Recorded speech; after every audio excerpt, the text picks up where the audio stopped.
watercolor paper, 140 pound, and it's, I don't know, maybe 5 by 8. It's a little small, but let me just show you what you can do with it. You can draw with pencil. Yeah, okay. You can draw with pencil, or you can draw with the ink itself. If you're more comfortable drawing in pencil first so you can make your erasers, you know, you can do that, and then go back on top with the ink. Is this too big? No, that's good. Let me just kind of show you some things you can do with this. It's very interesting. These pens are called Elegant Writer. Elegant, W-R-I-T-E-R. And they are nice. They come in different widths. They come in very, let's say if you're making a shrub. And then they come in very fine point. You might want to just get a fine and a broad. This is a broad one. Let's say you have a little tree back here. Do a little texture. Always black? They're black. These are black. Okay. And then the nice thing about these are you take a brush, and everybody, you can just buy a little cheap brush at Michael's, and you wet it, and you can come in here. What kind of brushes? It's a watercolor brush. Watercolor? Yeah, but don't buy an expensive one, just buy a cheap one. You can come in here and begin to push this around and change it, you know. It's not a very pretty painting, then I went way up. I should have started it down here, shouldn't I? But see how you can play with this?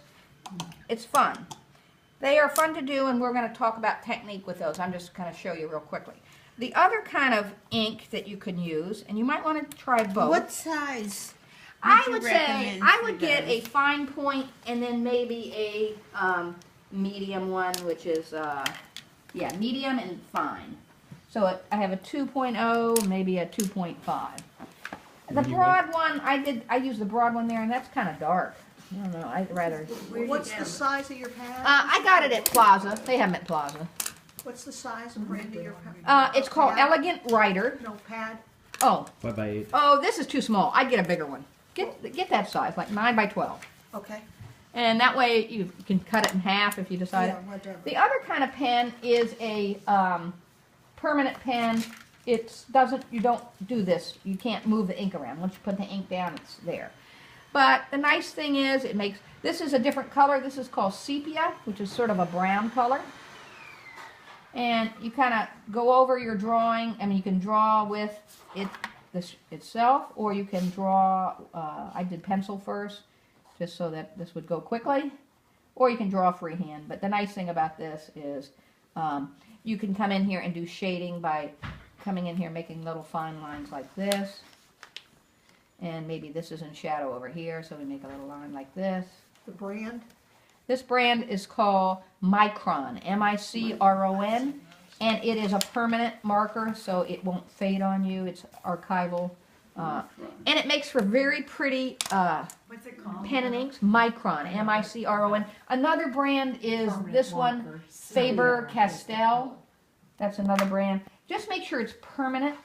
You don't want anything that's going to fade on you. What size? Same kind of thing? Same thing. I like the fine point, really. But You should buy sepia? this is sepia, or you could use black, either one. The other nice thing about this is if you're a watercolorist, you can come back in after you've done your pen and ink and color it in and make a beautiful little pen and ink and watercolor sketch. It's lovely. And for those of you that are oil painters, you can, there's another. You could do acrylic too, I guess. You could water it down, same thing. One of these pens actually is a brush, this writer. Let me see which one it is. Yeah, no, not that one.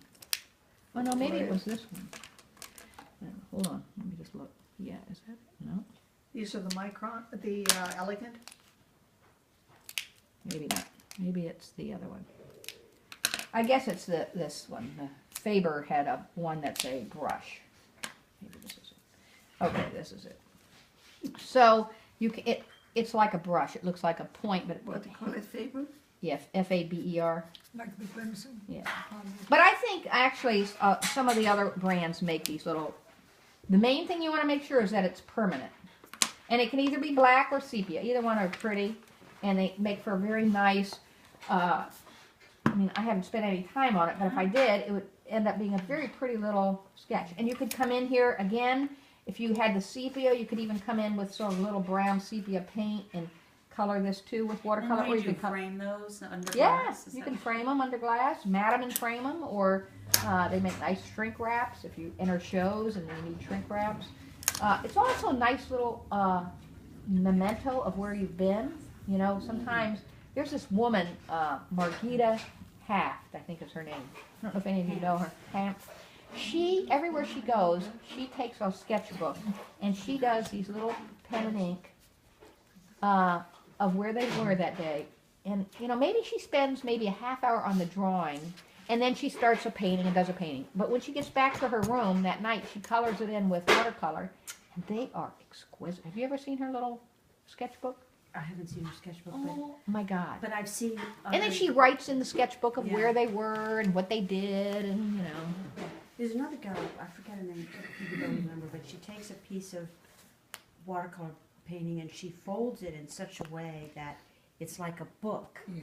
And each page is a Ah. little bit bigger than this. And then she does, you know, you're sure to get a watercolor finished Yeah, in that brief time. yeah, right. And Yeah, it's so a they- nice memento. It's only meant for Right. personal memory. And the other nice thing about this is,